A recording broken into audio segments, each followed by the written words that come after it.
Okay.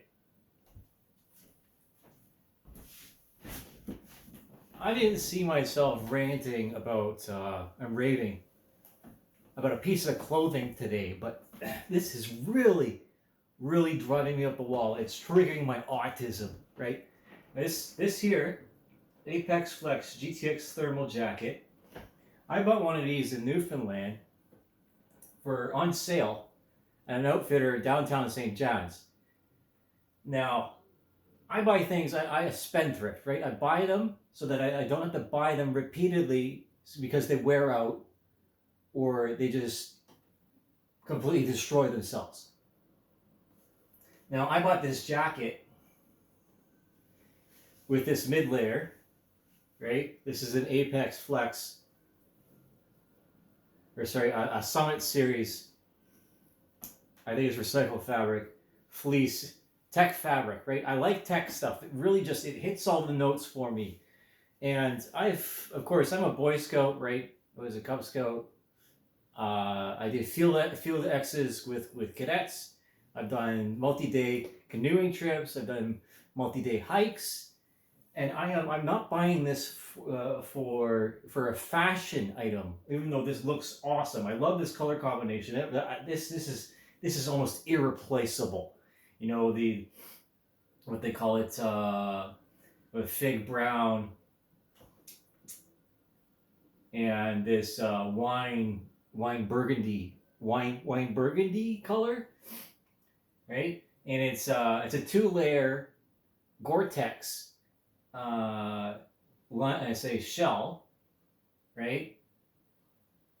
And the features are the exact same as this,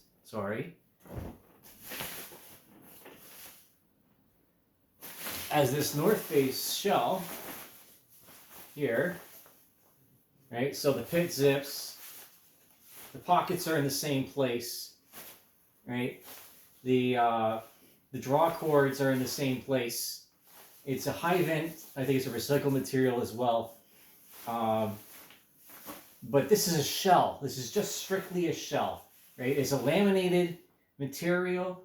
That's the interesting part about all of this, is that they're laminated, right? They're not, it's not a homogeneous material all the way through. It's not like,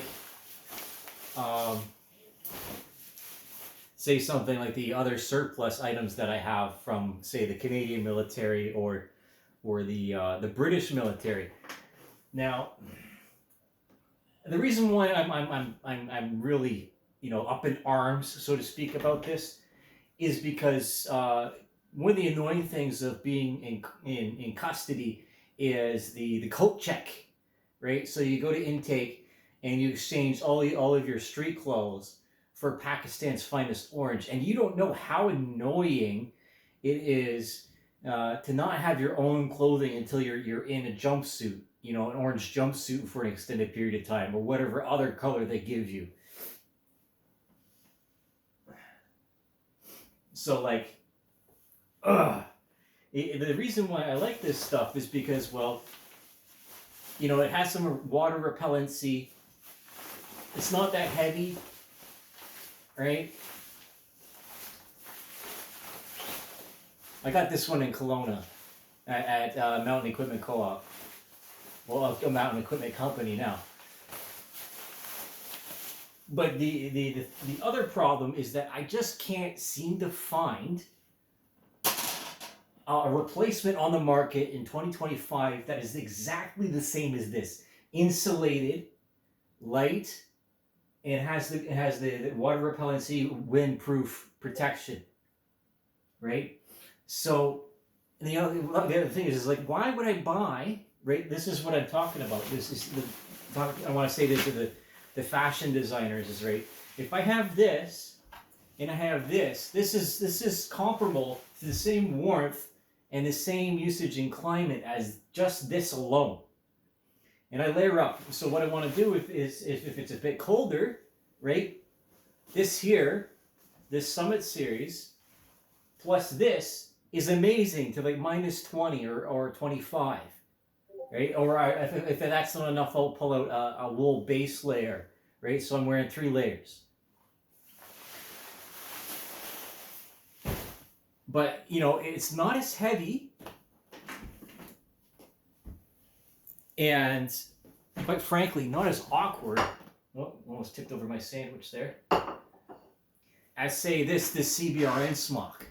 I used to wear this a lot more because it's nylon, you know, but it gets saturated, and the hood is a little awkward, right? I'm not gonna exactly be going around everywhere, downtown or whatever else,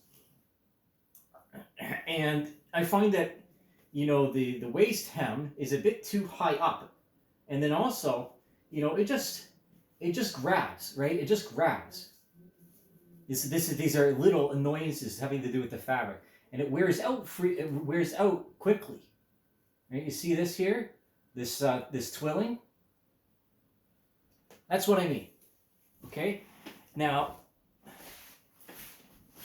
in the olden days, right before these technical fabrics, the only choice really was to layer up with, say, a wool sweater like this one, and a canvas-like material or nylon. Is this like this one is the next one thing? My parka, my Canadian Forces parka, from however long ago, is 65% nylon, 35% cotton. So I'll show that now. Right here, give me a second.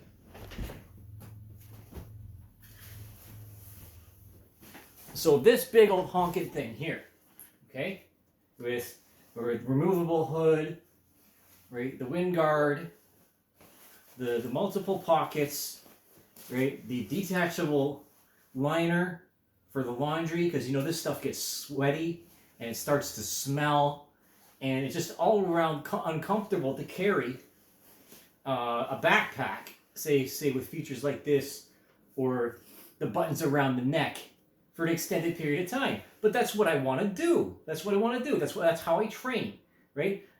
Train how you're gonna fight is the phrase, isn't it? Right? So I want to carry 25 pounds or more in my Osprey 65 liter, or however big it is, and not be encumbered by small annoyances.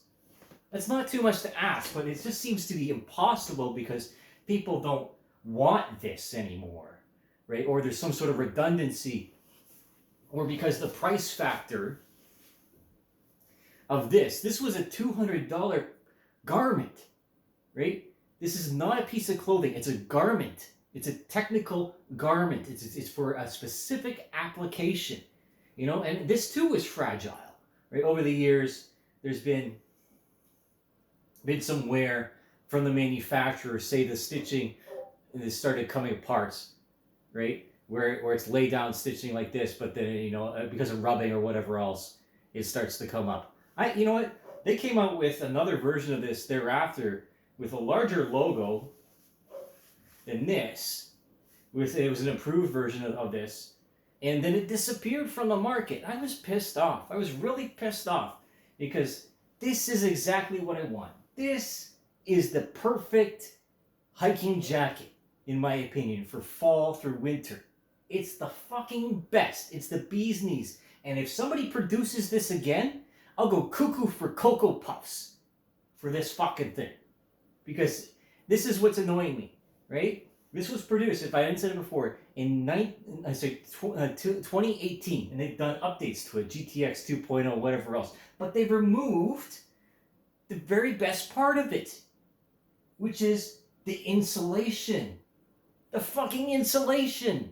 You know, it's you know, it's a contradiction to some people. Why would you have an insulated Gore-Tex jacket? Why would you do that? But the answer is clear. Because it fucking works, and because it's fucking mega, as you English people put it. I was ranting to Outdoor Research through their Facebook Messenger about this, because, you know, the other option I've had was a Liat DBX 5.0. It was just a shell. It was just a shell.